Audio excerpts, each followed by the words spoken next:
नमस्कार दोस्तों। जैसे कि आप आजकल देख रहे होंगे, आजकल टीवी में बहुत चर्चा चल रही है ये वक्फ बोर्ड पे। तो चलो हम भी इस बारे में थोड़ी बात करें, आखिर ये वक्फ बोर्ड है क्या। तो भाई वक्फ बोर्ड अंग्रेजों द्वारा बनाया गया था 1925 में। वक्फ का मतलब होता है अल्लाह की ज़मीन, और अंग्रेजों द्वारा ये वक्फ बोर्ड की स्थापना की गई। इसका मुख्य उद्देश्य ये था कि अल्लाह की ज़मीन मीन्स कि जो भी धार्मिक कार्यों के लिए मुस्लिम जो भी ज़मीनों का जो उपयोग कर रहे हैं, जो यूज़ कर रहे हैं, जैसे कि भाई कहीं पे मस्जिद बनाना, कहीं पे दरगाह बनाना, या कहीं पे कब्रिस्तान बनाना, या मुस्लिम जो समुदाय उनकी भलाई के कार्यों के लिए किसी ज़मीन का यूज़ करना। अब ये ज़मीन आती कहाँ से है? ये ज़मीन भाई जो मुस्लिम जो लोग हैं, जो अपनी ज़मीन को दान करना चाहते हैं, धर्म के नाम पे दान करना चाहते हैं, तो वो ये ज़मीन होती है। और इसी ज़मीन को वफ़ कहा जाता है, और वफ़ का मतलब होता है अल्लाह की ज़मीन। अब इस ज़मीन के रख रखाव के लिए 1925 में 1925 में ब्रिटिश गवर्नमेंट के द्वारा एक बोर्ड की स्थापना की गई। और इसका मुख्य एक और उद्देश्य था कि जो सिया सुन्नी जो मुसलमान जो अलग अलग समुदाय हैं, इनमें जो आपसी जो झगड़े होते थे ज़मीन को लेके कि ये हमारी ज़मीन है, हमारी ज़मीन है, तो उनके विवादों के निपटारे के लिए भी एक बोर्ड बनाया गया 1925 में, जिसको वक्फ बोर्ड कहा जाता है।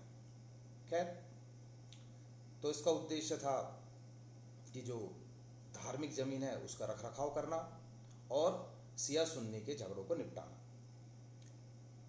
उसके बाद जब हमारा देश आज़ाद हो गया तो 1954 में जो हमारे प्रधानमंत्री थे जवाहरलाल नेहरू, उसने वक्फ बोर्ड में की शक्तियों में कुछ बढ़ोतरी करी और उसको कुछ ज़्यादा शक्तियाँ दी, उनको कुछ आर्थिक सहायता भी दी। लगभग 94 करोड़ रुपए की उनको सहायता उस समय दी गई। उसके बाद 1995 में कांग्रेस ने वक्फ बोर्ड की शक्तियों में और अधिक बढ़ोतरी करी और उनकी पावर्स को अनलिमिटेड कर दिया गया और उनकी शक्तियों को लगभग बेलगाम कर दिया गया। अब वक्फ बोर्ड की शक्तियों को कैसे बेलगाम किया गया, क्या उनकी शक्तियां बढ़ी, ये हम देखते हैं। भाई शक्तियां इस हद तक बेलगाम हो गई कि वक्फ बोर्ड किसी भी संपत्ति पर, किसी भी जमीन पर, किसी भी घर पर, चाहे वो सरकारी हो चाहे वो निजी हो, उस पर अपना दावा पेश कर सकता है। मीन्स ऐसा हो सकता है कि वक्फ बोर्ड कह दे कि भाई जो तुम्हारा घर है उसको ही कह दे कि भाई ये हमारी संपत्ति है।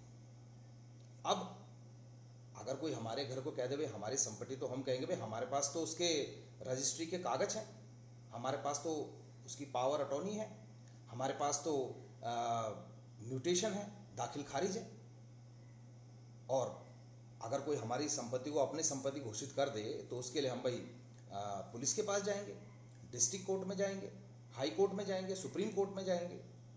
लेकिन वक्फ बोर्ड का जो कानून है, जो हमारे संविधान में लिखा गया है, जो 1995 में उसकी शक्तियों को बढ़ाया गया है, उसके अकॉर्डिंग अगर वक्फ बोर्ड ने घोषणा कर दी कि ये संपत्ति उनकी है, ये घर उनका है, तो तुम पुलिस के पास नहीं जा सकते। तो फिर तुम क्या कर सकते हो भाई? ना तुम पुलिस के पास जा सकते हो, ना तुम कोर्ट के पास जा सकते हो, तुम कहाँ जाओगे तुम? तो उसके लिए एक वक्फ सर्वे है। जो वक्फ सर्वे है वो पहले तुम्हारी प्रॉपर्टी का सर्वे करेगा। उसके बाद अगर तुम उससे संतुष्ट नहीं हो तो उसके बाद एक वक्फ ट्रिब्यूनल है, फिर तुम वक्फ ट्रिब्यूनल के पास जाओगे। अब ये वक्फ जो सर्वे है, वक्फ जो ट्रिब्यूनल है, इसमें सारे ही मुस्लिम लोग होंगे। जो वक्फ ट्रिब्यूनल है, उस वक्फ ट्रिब्यूनल में भी जो तुम्हारा जज है वो भी मुस्लिम होगा, जो तुम्हारे वकील हैं वो भी मुस्लिम होंगे। मतलब एक प्रकार से हम देख लें, ना कोई अपील, ना कोई दलील और ना ही कोई वकील, कोई नहीं होगा। और वो जो सारे के सारे वक्फ में जितने, तुम वक्फ के पास ही जाओगे इस समस्या को लेकर, और वक्फ तुम्हारे हक में फैसला नहीं देगा, वो संपत्ति को वक्फ की घोषित करेगा। अब तुम इसके विरोध में कहीं नहीं जा सकते, अपनी आपत्ति दर्ज कराने किसी के पास नहीं जा सकते। वो तुम्हारी जो संपत्ति थी वो वक्फ की हो गई। यही कानून है। तुम्हें बड़ी हैरानी होगी ये जानकर कि वफ़ ने एक बार तमिलनाडु के एक गांव को, जिस गांव में 1500 साल पुराना मंदिर था, उस पूरे के पूरे गांव को अपनी संपत्ति घोषित कर दिया। और ये पता कैसे चला? ये पता ऐसे चला कि जब तमिलनाडु के उस गांव का एक किसान जब अपनी ज़मीन को बेचने के लिए जब आगे अपनी ज़मीन को बेचना चाहता था, ज़मीन बेचने के लिए आगे गया, तो भाई कोर्ट में पहुंचा जब, तो कोर्ट ने कहा तो भाई तुम बेच नहीं सकते ज़मीन। उसने कहा क्यों? उसने कहा तो वफ़ की ज़मीन है भाई। उसको बड़ी हैरानी हुई। उसने कहा अरे मैं तो, मेरे दादा परदादा सभी यहाँ रह रहे हैं इस गांव में, और ये गांव में एक मंदिर जो 1500 साल पुराना है, लेकिन ये वफ़ की ज़मीन कैसे हो गई भाई? लेकिन वो वफ़ की ज़मीन घोषित कर दी गई। यही नहीं, हरियाणा में एक गुरुद्वारे को वफ़ की संपत्ति घोषित कर दिया गया। गुजरात में द्वारका में 2 द्वीपों पर वफ़ ने अपना दावा कर दिया हमारी संपत्ति है। अरे यूपी में चंद्रशेखर आजाद नेशनल पार्क जो था, उसे वफ़ ने अपनी जमीन घोषित कर दिया। वफ़ किसी को भी अपनी संपत्ति घोषित कर सकता है, और इसके लिए कानून ये है कि तुम कहीं नहीं जा सकते, किसी पुलिस के पास नहीं, किसी डिस्ट्रिक्ट कोर्ट नहीं, किसी हाई कोर्ट नहीं, किसी सुप्रीम कोर्ट नहीं। यही कानून है। वो जमीन वफ़ की मान ली जाएगी। ज्यादा से ज्यादा तुम कहां जाओगे? वफ़ सर्वे के पास, वफ़ ट्रिब्यूनल के पास, और वो तुम्हारे पक्ष में फैसला नहीं देगा। ये तो हद होगी भाई। यानी कोई कानून ही नहीं है इनके लिए, कोई संविधान ही नहीं है इनके लिए। और ये सब तुम्हें पता है किसका करा धरा है। खैर, अब बात ये उठती है कि आखिर वफ़ ये दावा करता किस आधार पे है कि ये जमीन उनकी है। भाई अगर उनसे पूछा जाए तो वफ़ वाले सिंपल सी बात कहते हैं कि जब 1947 में हमारा देश आज़ाद हुआ, तो उस समय भारत से जितने मुसलमान पाकिस्तान गए, वो यहाँ पर अपनी सारी संपत्तियां वफ़ के नाम करके गए हैं। इसलिए यहाँ पर जितनी संपत्तियां हैं, ये उनकी जितनी संपत्तियां वो हमारी हैं। बड़ी हैरानी की बात है। यही नहीं, बल्कि अगर उनसे पूछा जाए भाई ये 1500 साल जो पुराना जो ये मंदिर वाला जो गांव है, ये तुम्हारी संपत्ति कैसे है? तो वो कहते हैं भैया कि जो हिंदुस्तान है, इसमें इतने साल जो मुगलों ने शासन किया है, बाबर, हुमायूं, अकबर, जहांगीर, औरंगजेब, ये लोग, इन लोगों ने अपनी सारी संपत्तियां वफ़ के नाम करके गए हैं। ये अब इसका बात का क्या जवाब दोगे आप लोग, बताओ? तो बड़ी हैरानी की बात होगी। यानी इस आधार पर देखा जाए तो पूरा का पूरा हिंदुस्तान ही, भैया मुगलों का शासन तो लगभग पूरे ही भारत में था, तो वो तो सारी पूरा पूरा हिंदुस्तान ही वफ़ का हो गया। तो भाई ये तो बड़ी हैरानी की बात होगी।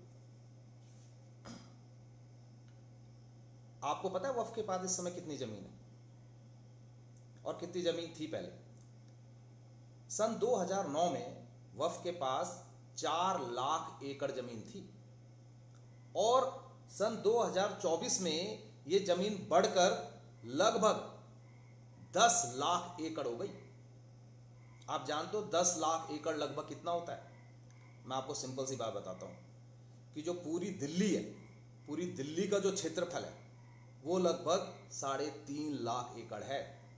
यानी 10 लाख एकड़ का मतलब क्या हो गया? 10 लाख एकड़ का मतलब हो गया कि 3 दिल्लियों के बराबर, जो हमारी राजधानी है दिल्ली, इसके बराबर जो जमीन है, 3 दिल्लियों के बराबर जमीन जो है, वो इस समय वक्फ की संपत्ति है पूरे इंडिया में। तो बड़ी हैरानी की बात है।